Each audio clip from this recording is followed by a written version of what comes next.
right, mic check, 1, 2. Mic check, 1, 2. Let's get it popping. You already know what it is. Chauncey, aka Karima, Great Man of God Media, with another GMOGMedia TV reaction. All right, back at it again. Back at it like a crack addict, as they say. I'm going to react to what I just came across. Laila Ali talking about why she doesn't post on social media. All right. So I'm going to give a real-time, raw and uncut reaction to what she has to say and give my post thoughts commentary on what I just saw. All right. For those of you who are new, once again, my name is Chauncey, aka Karima, Great Man of God Media. On this channel, I talk about counter racism. All right. I talk about issues that affect Black people collectively as a group. And I offer my suggestions on how to replace this broken system of injustice, this broken system of racism, white supremacy, with a system of justice. So if you agree with that ideology, subscribe to this channel. All right. If you don't, you know what to do. Just exit, click off. It's just that simple. For those of you who want to proceed, let's continue and get this thing cracking. All right. So back at it again. Like I said, I'm going to react to Laila Ali talking about why she doesn't support or why she doesn't post on social media. Again, raw and uncut, no editing. I'm going to react to it and give my post thoughts commentary. All right. This is like I said, this is a new segment on my channel. I have at least about 4 or 5, I say 5 or 6 other videos, the reaction videos that I've been doing for the past 3 weeks now. So I like this segment. I'm going to keep it going. And this is the latest one right now. So let's get it cracking. Let's start right now. Real-time react. This is from HuffingtonPost.com. So let's get it cracking. Like he's still seen as Black before, you know, being as like an athlete. It's like one day being Black is always something that will be ascribed to you. And sort of like right now, I was talking about my former colleague before, like Cam Newton is in a really interesting spot because he has to try to find a way to sit in the middle, like not alienate all of his fans, but still be a Black man and speak out for other Black men. What is it about navigating that nuance that is so difficult? Wow, that's not an easy answer. I think that obviously we know as Black people what it is to be Black, what we have to deal with to be Black. We have to work harder at anything that we do. You know, we're judged differently. That's just the way that it is. And if you don't want to admit it as a Black person, a white person, Asian person, then I don't know what world you're living in. You know, obviously everyone has a different perspective. But, you know, when you live in a world where you're Black, but we as Black people are not calling the shots. We're not in charge. You have to fit in. You have to conform to a certain extent, but still try to be true to yourself. You know what I mean? But at the same time, like with me, for example, I don't, a lot of times there's posts that I like that I might see that are very pro-Black, but I won't post it on my Facebook page because I have fans from all races, from all around the world, and I don't ever like to make people feel separate. You know, sometimes they do, like when you do like Black Power, I love them, you know, so it's like, you know, I think it's time that I like the all lives matter, you know? Oh. Yes, Black lives matter. Yes, white lives matter, Asian lives matter, all lives matter, you know, and that's kind of what my focus is, but it's hard, you know, because, you know, you got sponsors, and you got this, and you got that, and you don't want to step on anybody's toes and trying to be politically correct, but at the same time, trying to uplift your people, so it's a hard... Is there a line though? What do you mean? As in, like, for instance, the Cam Newton, like this week there was the shooting in Charlotte, right, and he spoke more forcefully after that had happened. Okay. Michael Jordan famously took years to speak out, but then after the recent spate of shootings, he spoke out. Like it seems like there was a clear line when they were like, you know what, this is enough. Yeah, this is enough. And do you believe that there's a line, and what is that line for you, essentially, for you to be like, you know what, yes, Black Lives Matter, let's post it? Is there... Well, I mean, I think that by me not posting it doesn't mean that Black lives don't matter. To me, it's obvious that Black lives matter. And to me, I'm like, okay, so what is posting going to do? What's speaking out going to do? Like, what can we really do? That's where you start. It's a starting point, you know.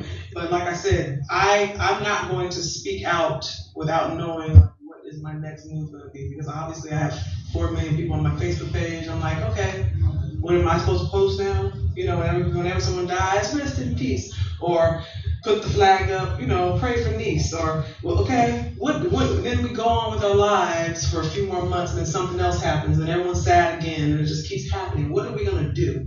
You know, and for me, if I had a problem with my children, I would discipline them at home. I would think about what can I do as a family to take responsibility for our actions. So I think as Black people, you know, we have to do the things that we can do to make a change within our own community, within ourselves first, and then let the trickle effect happen. We can't expect other people, you know, to hear our plea, because we have a lot of problems in our own community. You know what I'm saying? Yeah. That, you know, killing each other and carrying ourselves a certain way. And, you know what I'm saying? They got it, man. They got it. They got it, bro. These images are portrayed and people believe it. So there's a lot. I'm not saying that's you know. They got ass. But I'm saying let's focus on what we can do as people within our own community. That's what I would think. But you know, I don't have all the answers. That's just what I trust me. I'm like, what am I supposed to do? Yeah. They got her ass. You can't speak out without actually having a substantive plan. Yes. Actually take out action. Yes. Because what's going to happen next? Like, speak out. You know, we're going to do a march. Then what? You know, what next? So, but it's not an easy thing to fix. But it's very frustrating. You know, and we're living in a time where everything's caught on camera, and that's why we're seeing more. There's nothing new going on. These things, these killings, and these things have been happening, you know, around the world for a long time. So when you see these things happening, how does it affect you? It's sad, and what's even more sad is that it doesn't affect you, not me anyway, the 5th, 6th, and 7th time as deeply as it did the first time. Okay. And that's when it really is sad. Because you start, it's becoming so regular, you know, that it's just like, another one, oh my God, you know, just like, this is crazy, but it's not quite the same, you know what I mean? So it's like desensitizing. The more and more you see it. To an extent. I don't want to make it like not at all, but I'm saying like the first one I was on 100, the next one is 99, 98, I'm still up there, you know, but it's just like, oh my God, you know, it's like you're not surprised anymore. Yeah. You know? And it's like you almost kind of wonder, is this ever going to change? Is anything going to happen? Yeah. You know, it's just unbelievable because it's like, no, we're not going to do anything about it. They're going to get away with what you don't do. All right, so they got her ass. They got her, man. Yeah, they got her ass. They got her ass. She brought up the suspected white supremacist talking points, right? All of these fake liberals talking about all lives matter. Talking about, oh, we got our own problems. What about black on black crime? What about black on black crime? All lives matter, right?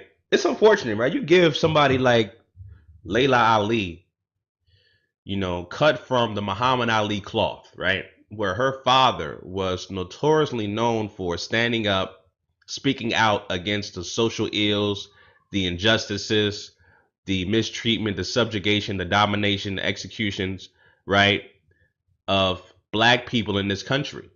You have your father was the trailblazer for that. You know what I'm saying? And you know, he was the guy that, you know, agreed with his master teacher, you know, the Honorable Elijah Muhammad, by saying the white man is the devil. But Elijah Muhammad has been on record. You must have been asked this many times as saying that white men are devils. You don't believe that, do you? Yeah, I believe everything he preached. Now, what am I going to do? Get up and tell you Elijah Muhammad's wrong when he said they're not the devil? They have to prove they're not the devil. The history is the history of a devil. See? So, you know, your father is cut from a different cloth. And you come from that Muhammad Ali pedigree where, again, you give yourself the benefit of the doubt. You have to be somebody that, especially from the Muhammad Ali family, your father was a trailblazer for speaking out against social injustice, like I said before. So when you have Muhammad Ali's daughter, Laila Ali, talking about all of these white supremacist talking points, All lives matter, black on black crime. She has been compromised. Unfortunately, she is a lost Negro. You know, she got bit by white supremacy, man. She just got bit. And she does not want to let go of that white supremacist money. You know, those endorsement deals, talking about I don't want to lose my fans, and you know, I don't want to make my fans feel uncomfortable. Fans, aka white conglomerate establishments in which you have deals with, and corporate sponsorships in which you have deals with, that you don't want to lose money. You're afraid to speak out against the social ills, right, of black people in this country, and you're afraid of losing money, you know. And you know, like I said, family, I always go to this site. You know, you'll go to thecounted.com, where it talks about the amount of people being shot and killed by police officers in the U.S., right? And so far, we have a total of 814. The latest victim is Carnell Jr., 18 years old, from Los Angeles, California. Officers said they were pursuing a car with paper license plate after the driver refused to pull over. When the car eventually stopped, Snell and the other occupant reportedly fled on foot in different directions. Police said they shot him at the end of the chase. Right? Again, you know, this is the, let me see, this is the 200th victim, 200 black man, woman, or child that was shot and killed by police officers in 2016. And it's going to continue, of course. You're going to see somebody else tomorrow, because it's happening intersection every day, right? These are the type of things that your father would speak out against in his heyday. These are the type of things that your father would not only speak out against, he would actually do something tangible to make sure that black people are treated and there is a system and justice in place. These are the type of things that your father would do. You know, but again, this is going to continue to happen. And when you bring up stuff like, well, we got our own problems, you know, what about black on black crime? Again, you don't talk about the root cause, because you don't know anything about white supremacy. You don't. White supremacy, you have no idea what that is. So the root cause is white supremacy. The root cause is coming out of impoverished environments. Whether you're middle class, you can still be, you can still live in impoverished environments if you're making middle class salary. So these conditions created by the white supremacists, it destroys black people, because it creates an environment that is so disruptive that because we have a place where we are so disenfranchised and we are in a setback of disadvantage, the end result is crime, drugs, violence. When you have lack of opportunities, lack of resources, lack of jobs, lack of trades, skills, just fundamental things to rehabilitate yourself in these conditions, these are the end results. You have car chases like this. I mean, this guy could have easily been arrested, taken to jail, still be alive, right? But they shot this man.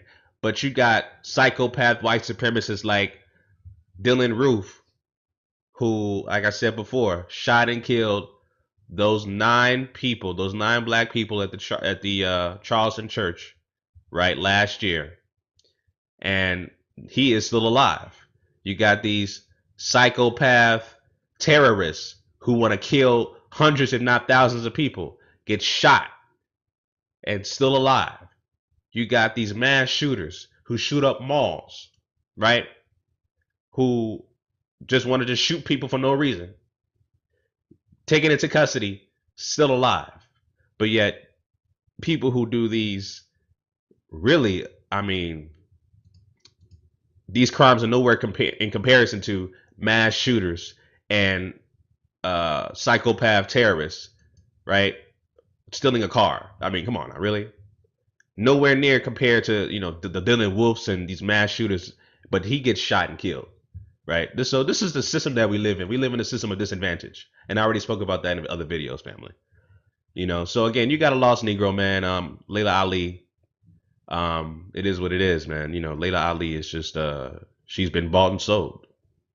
She doesn't want to let go of that white supremacist paradigm of money, taking that money in. You know, your father spoke out against not joining the military. He said, I'm not joining the white man's army. You know, he did that.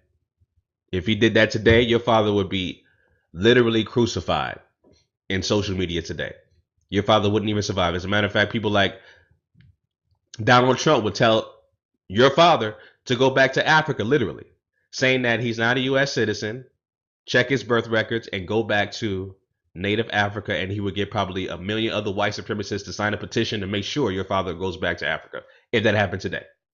Because your father was a trailblazer for speaking out against social injustices in this country. You know what I'm saying? So again, that's what it is, family. She's been bought and she's been sold, and that is that. Can't save her, unfortunately. It's unfortunate. So, all right, family. So that's what I wanted to talk about with that video. That is my reaction and post commentary about Laila Ali talking about she does not want to post on social media. All right, family. Leave a comment down below. Let me know what you guys think about Laila Ali. All right, and these other celebrities, especially black celebrities who are in her position. You know, don't want to let go of that damn white money. Those white endorsements. Just afraid. You know, you got these athletes, again, with these multi-million-dollar contracts. The Cam Newtons of the world got endorsement deals with Gatorade, you know, et cetera, et cetera. And they say some dumb shit like, what about black on black crime? All lives matter, right? So, you know, it is what it is. Let me know what you guys think down below. All right, family. Chauncey, aka you Karima, Great Man of God Media, signing out. Peace.